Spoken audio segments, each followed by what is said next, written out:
भारत संविधान से चलेगा। बाबा साहब भीमराव अंबेडकर के द्वारा बनाए गए संविधान से भारत चलेगा, न कि किसी सरिये कानून से। कांग्रेस के लोग अपने घोषणा पत्र में इस बात की चर्चा करते हैं कि हम व्यक्तिगत कानून को लागू करेंगे, यानी सरिया कानून लागू करेंगे। कांग्रेस ने 1970 में नारा दिया था गरीबी हटाओ का। गरीबी हटाओ। बहनों और भाइयों, गरीबी तो नहीं हटी।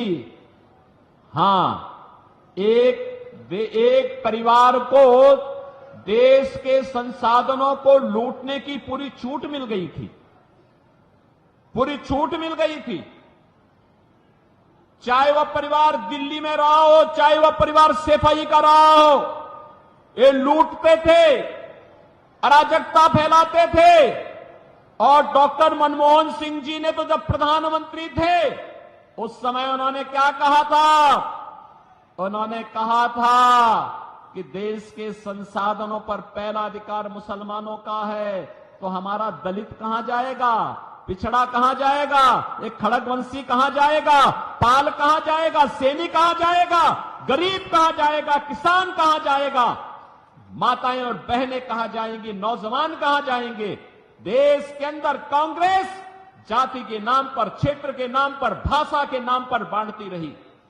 गरीब भूखों मरता रहा, किसान आत्महत्या करता रहा, नौजवान पलायन करता रहा।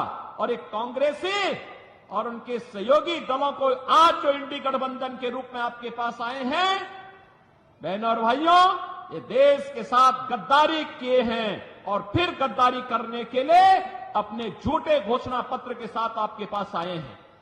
आज कांग्रेस का जो घोषणा पत्र है उसको आप देखेंगे, क्या कहते हैं?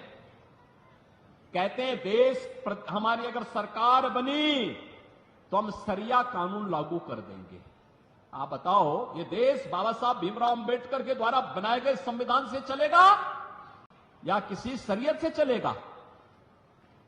भारत संविधान से चलेगा। बाबा साहब भीमराव अंबेडकर के द्वारा बनाए गए संविधान से भारत चलेगा, न कि किसी सरिये कानून से। कांग्रेस के लोग अपने घोषणा पत्र में इस बात की चर्चा करते हैं कि हम व्यक्तिगत कानून को लागू करेंगे, यानी सरिया कानून लागू करेंगे। क्योंकि मोदी जी ने 3 तलाक की प्रथा को रोक दिया, पूरी तरह रोक लगा दी, उस पर लगाम लगा दी। और उसको कहते हैं कि हम फिर से व्यक्तिगत कानून पुनर्बहाल करेंगे। ये लोग सरिया कानून लागू करेंगे और कहते हैं कि हम लोग जनता की प्रॉपर्टी को हत्या करके, ले करके, उसके माध्यम से फिर उसका बंदरबांट करेंगे।